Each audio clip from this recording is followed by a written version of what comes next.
Alright, hello everyone, welcome to this final and fifth installment and game of the analysis before the World Championship match, starting tomorrow. It's gonna be so freaking awesome. And I hope you guys are watching the ceremony right now, to where we are going to see who gets the white and who gets the black pieces in the first and the final game of the match. That's going to be awesome to see how they fight against each other. And after this game, after I've analyzed this, I'm going to talk a bit about what I think about their playing styles. At least especially Fabiano's, because I feel like he has the most to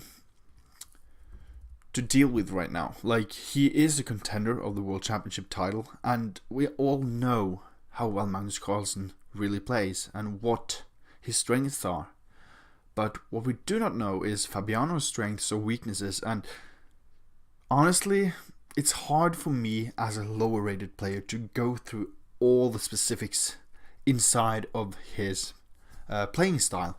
But I will try my best to see if I can pick something out of those games and other games that I've analyzed and see if those criteria actually match up with the actual games that we're going to see in this chess championship match. Oh my god, my English is terrible. I'm sorry about that. Alright, moving on. This game was played in 2017, last year, and this is the last time that they played against each other, in my database at least, where there was standard time controls and Magnus Carlsen and Fabiano Caruana both faced off and had a blast.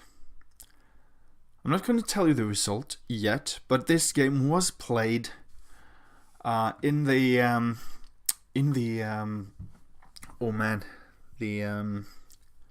Isle of Man Masters tournament last year, 2017. So let's just dig right into it. This was round 8, I believe. And I can say before we start that Magnus Carlsen got 7.5 points out of 9 and won the tournament. So this was a pretty decisive game. It may or may not have been the factor that lost or won him won him the tournament. Alright, let's dig right into this. E4 from Caruana, E5 from Carlsen, and we're going to see another Roy Lopez as you've seen before. Knight to C6, but we're not going to see after Bishop B5, A6, Bishop A4, Knight F6. We're not going to see the Berlin defense. This is actually another one that is called the Morphy defense. With B5 here, Bishop B3 and Bishop to C5. Now Bishop C5 is actually kind of aggressive, pointing down towards the white king here, and also suggesting that white can't really play D4 right away, so C3 has to be played from white, and usually that is the case anyways. But a downside with this Bishop C5 move is that it actually doesn't care that much about the protection of the black king once it castles. Because if this bishop ever moves to G5, then this might become a huge problem. As we saw in a previous game in the Berlin defense that Caruana played as white, I believe, and he managed to win that game versus Magnus Carlsen. Not because of this pin, but the pin was really annoying, so the black queen had to go to D6, and it kind of got terrible for oh, maybe that wasn't the Berlin defense at all, actually. I'm so sorry. Alright, I'm having a bit of a breakdown right now. It's been so many games I've gone through, and it's really, really frustrating to get to mess up the games that I've actually analyzed for you. But alright, Bishop C5. The bishop is no longer a good defensive piece, at least not after D6. So we see c3 and d6. d6 aims to both maybe get the bishop to b7 and to g4. Both might be a really strong plan, an idea. And notice that for now you can't play bishop to e6 because of d4, threatening the bishop and threatening d5. But that would be even stronger if the bishop was on c2. So if then bishop to e6, obviously you're going to play d4. If e captures d4 back, then this bishop has to move, and then you have d5. That's a common opening trap in the Roy Lupus. There aren't many traps in the Roy Lupus, by the way, so just bear that in mind if you play this yourself. It is a very theoretical opening. Like a lot of different variations in the Roy Lupus are very theoretical. So after d6, a4, trying to break down this massive pawn, these massive pawns. And here Magnus played rook to b8, and this move stops white from capturing and winning the b5 pawn, because if the rook stays on a8, then white can actually take, because if black takes back, then this rook on a8 is actually threatened by the rook on a1. Another move suggested is a bishop to b7 and bishop to g4. Maybe even bishop to d7 actually. But I believe bishop to g4 is quite alright in that position, instead of rook to b8. Because that's the thing in this particular game, at least. And I think this is a theoretical line that many people have played out before. So this rook, you will see, has to move again pretty soon. And it's really, really strange, but that's just how this is. Wasting some tempos, or tempies. Alright, so d4 and bishop to b6. Trying to hope that Magnus plays this move so that he further weakens his Caruana, furthering his pawns onto a5, and then probably getting this pawn really, really weak in the long run. And here, after a5 and bishop to a7, Magnus could have actually tried this move. Knight captures a5. It is a really, really sharp line due to a kind of common exchange sack. So after knight captures a5, instead of bishop to a7, then the rook can actually capture that knight, and after bishop captures, if d captures e5, which is the most logical move, black could either take or play knight to g4. I think those are the two most common options here. And if black takes, then queen captures d8, king captures, and knight captures e5, threatening not only this but also this. And this is really powerful stuff for white. So keep a lookout for that if you ever play this Morphy defense in your own games. Also, if after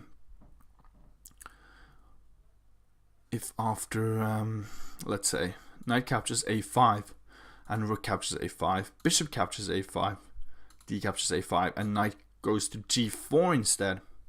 Now actually bishop to g5 is good, keeping the momentum onto the queen and further developing your pieces. Look at black's position, like he has no coordination between his pieces, and this queen has to move, or he has to play something like f6.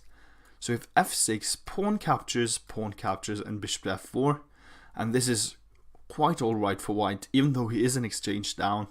This is superb, because the queen can come to d5, he can play c4, the knight comes in, even something like e5. You can even think about something like knight to d4 later on to bring in all your pieces for an attack. This is like black in this position will be in huge trouble. So instead of f6, which we saw right now, he can also try queen to d7. But in fact, after e6 and pawn captures e6, knight to d4. Now knight to e5, bishop captures e6. This king and this queen are really getting crushed here. I'm not saying this is winning at all for white, but it is certainly compensation for the exchange sack. So this queen, where does it go? Where does this queen go, right? Really brutal. Brutal things indeed. So, let's continue. So after bishop to a7, we have h3. And this pawn move actually is of great value for Caruana, because in the Royal Lupes, you don't want to allow your opponent to get a bishop on g4 as white, because certainly this pin will become a huge problem for white in many of the variations due to the fact that this bishop is standing on a4, b3 or even c2 and can't really get to the e2 square where the shielding the bishop on g4 from capturing the queen on d1 if this knight ever moves. But in fact, h3 also does another job, and that is covering from knight to g4, so that the eventual bishop to e3, which also is a common theme, doesn't work, because black would certainly like to trade off his knight on f6 for this bishop, but right now white stops that idea, and also trying to contest the center here with either one of these moves later on. So we have a castle from Magnus Carlsen and bishop to e3, the idea behind h3. And now rook to a8, really just grinding that bishop down and protecting it.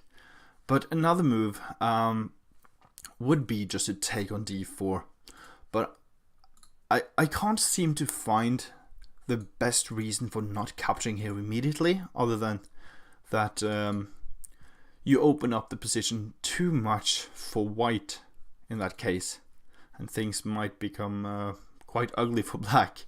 That's the best answer I have at the moment for why this move was chosen instead of e captures d4, but maybe you guys can give me an explanation of that. So if e captures d4, c captures d4, knight captures e4, queen to c2, threatening both of the knights, and queen to e8, the only move that stops either one of these knights from being captured by this queen, right? And now just knight to c3 developing. So even though black is up a pawn here, white actually has good compensation for it with his piece activity and golden play. Like, this is really great setup for white. And after the rook comes into play, trading off this knight, probably getting the bishop onto the c2 square, lining up the knight onto g5. This is going to be terrible for black if black is defensive and just doesn't go on the offense himself. Alright, so this is not what happened though. So after rook to a8, we saw rook to e1 and h6. Same idea, you don't want this knight to get in to g5 and not want this bishop either to get into g5. And h6 also creates some space for both the knight and the king to go there. And probably if the knight has step then to h7, then the g5 square will be preferable for that knight, so that it can attack on e4 from another square, and also the h3 and f3 squares. So that might be a common lesson for you guys, that if you want some more activity for your pieces, if they are kind of doing their job where they're at, but you want them to be placed even better, look at something like a pawn break to give your piece more space and redirect it to another square that still attacks the same square, but also creates other targets. All right.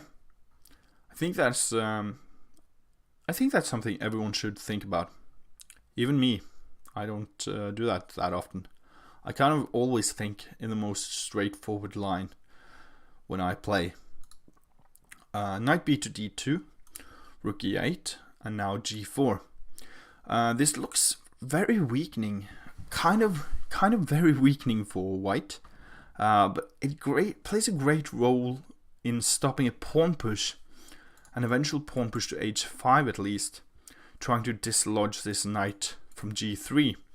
Because this is also a common theme: knight from b to d2, knight f1, knight to g3, and probably even knight to f5 or h5. In the long run, in the Royal Lupes, that is a really common knight maneuver there that you all should know about. So it also secures this g4 pawn move. It also secures this knight from getting to f5 with another pawn guarding that square. Alright. So after that move, we have queen to e7, knight f1, knight to d8, knight to g3, c5, and now queen to d2. This whole idea of queen to d2 is probably just to almost say to Carlsen that I really want to get my knight onto f5 and maybe try to sack on g7 or h6, or maybe even just push g5. But I actually do think that after g4 here, in this position, g4, queen e7, and knight f1. Now, after knight to d8, I do believe that Caruana can actually play g5 in this particular position, just attacking both the knight and the pawn. And even though you are kind of getting your king out in the open, so does black. If you play this and the knight captures, let's say here on e4, you take on h6, and if the pawn captures back, you bring your king over to h1 I mean, and bring a rook over to g1, and start to double up here with two rooks on the g file, and you will have a strong attack. But of course, watch out for this bishop though. But I think that might be a good idea in some of these variations, at least, if you ever push the pawn move g4. Alright, knight to g3, c5, queen to d2. Alright, so c4, asking white, what do you want to do with your bishop? And after bishop c2, knight to h7. So we see the importance of this h7 square right now, because this knight is going to become a really strong attacking piece in a little while. And after that knight h7 move, Caruana actually thought in the tournament, in this game, for almost 40 minutes straight, right after this move. I think he used almost 40 minutes. And that's really something. So why did he use that much time? I think it was calculating on knight f5 in this line, and found that after bishop takes, something like pawn takes, king h1, rook to g1, that he had a strong attack probably, but it wasn't good enough because the queen side is still too loose right now, and this bishop doesn't have any scope whatsoever after this g pawn comes to f5. So probably I think that's what stopped him from playing that line, because this bishop becomes so inactive. But that's just my thought of why he spent so much time thinking about this next move, and he played just simply b4. Really strange. And probably I think Magnus Carlsen said that he thinks for about 10 to 15 minutes. If he thinks more than that, then he probably is lost in thought, because he just keeps losing track of his calculations, and just can't keep giving himself one particularly good move. And I think that's what happened with Caruana as well. Like, you just get lost in thought. A train of thought. Alright. C captures b3, en passant, and bishop captures b3. Getting that bishop right back onto this diagonal. Bishop e6, trying to just remove that bishop. And now bishop c2. And rook to c8. So this newly created weakness for white on c3 really gets hammered down if white doesn't do anything about it immediately. So bishop to d3, knight to b7, rook e to c1, trying to get this pawn push to work, and also just defending it twice, because obviously black may have some intentions of playing either rooks over and maybe the queen. So queen to d8, and now queen to b2. I think queen to b2 is very passive. I think that still right now, knight to f5 would be perfect. Or even g5. g5 or knight to f5. I think both of them works quite alright. But, yeah. Queen to b2 seems just too passive, and also giving away this a5 pawn. Like, that is not necessary to give away that pawn. I don't feel like it, at least. Stockfish agrees with me, by the way, after I analyzed this and asked, why didn't Caruana protect this pawn? I mean, I don't see a good way of defending that pawn, and that's why I thought about knight to f5 or simply g5. But Stockfish agrees with both of those moves, by the way. But queen to b2, it just seems too passive.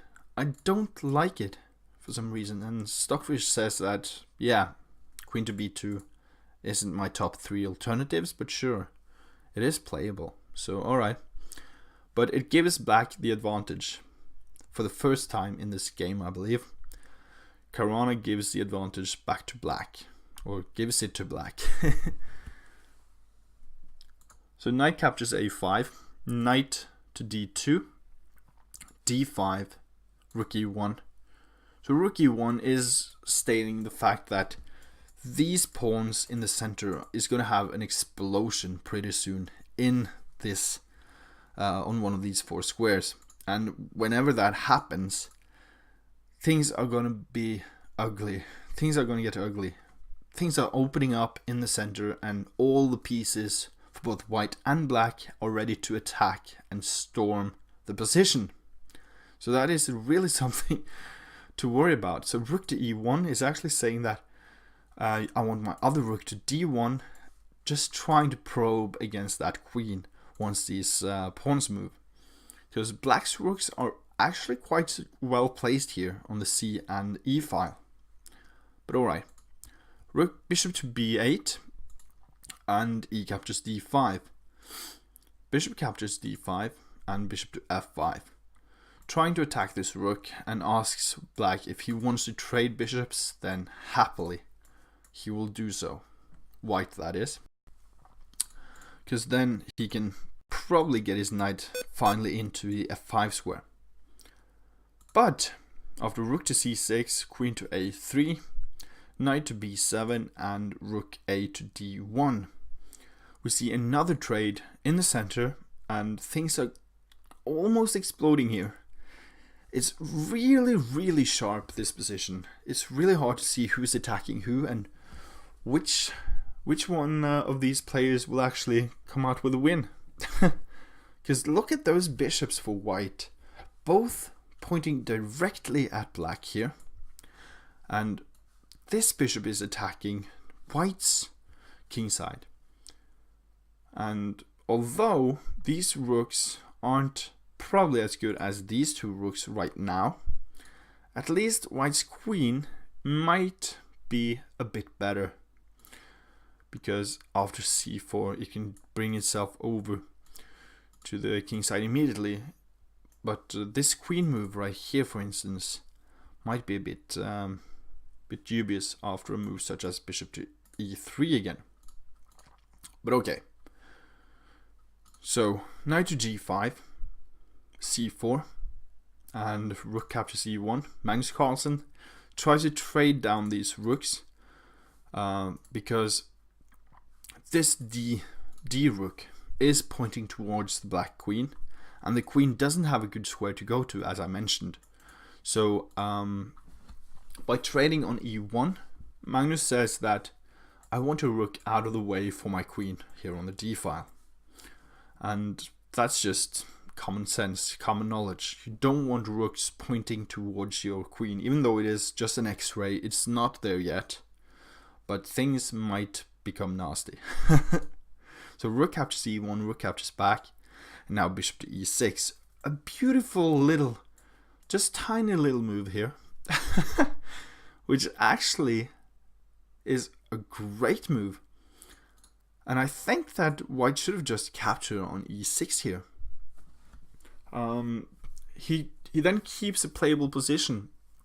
After bishop captures, rook captures, knight captures.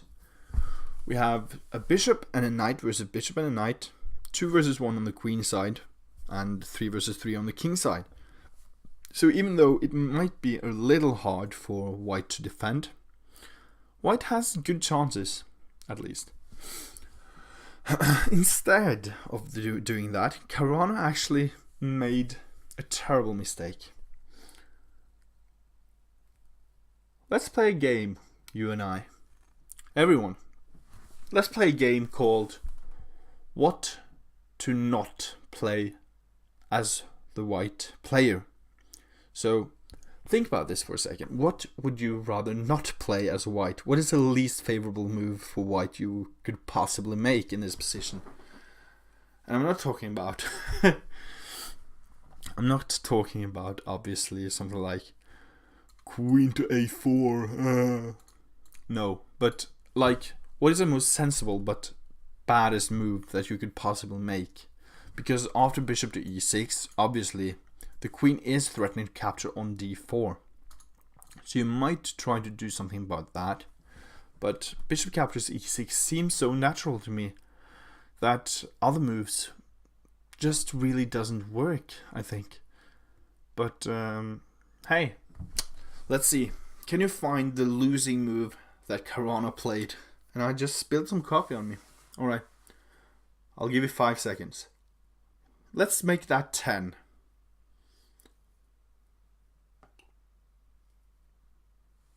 Oh, great coffee. Okay. 3, 2, 1. So Caruana actually played his queen somewhere. Queen to e3.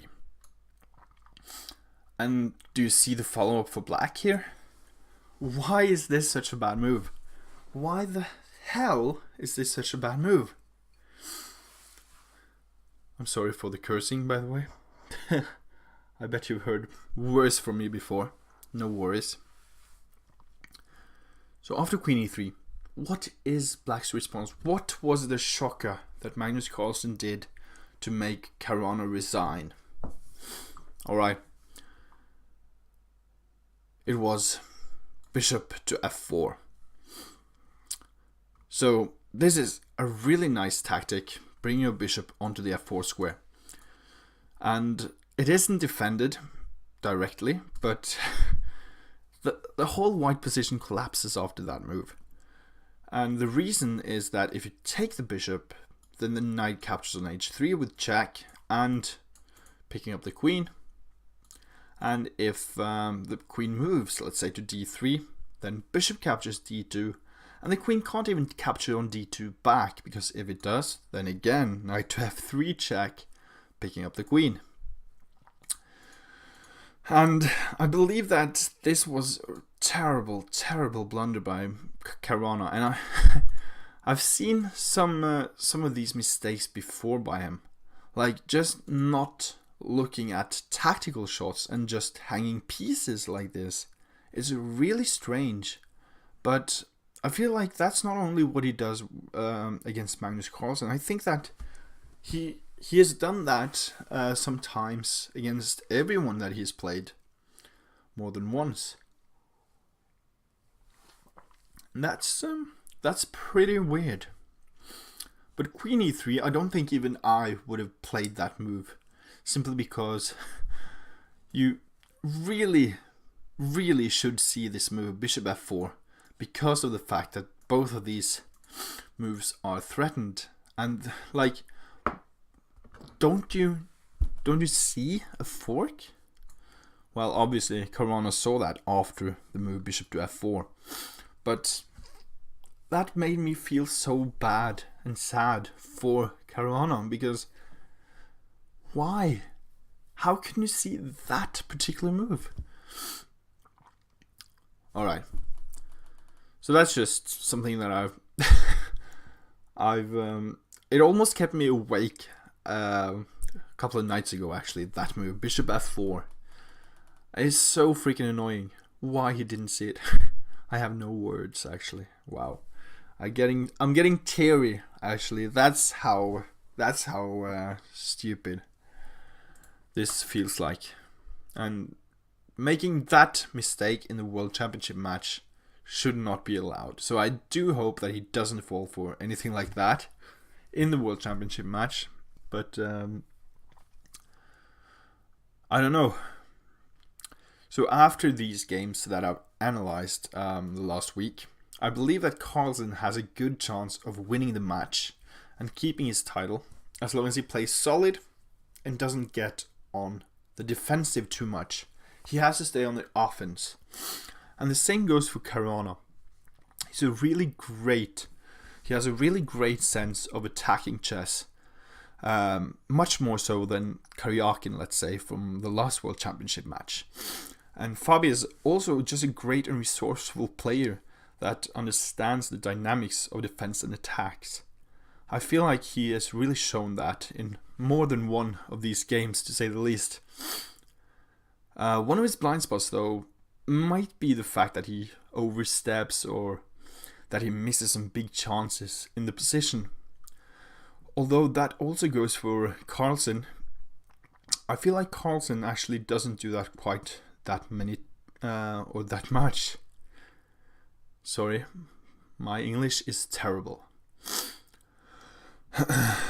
But as long as as long as Caruana stays on guard for every move that is being played by both players, and what really thinks about every single plan and idea, I really feel like we're gonna have a lot of nice games in store.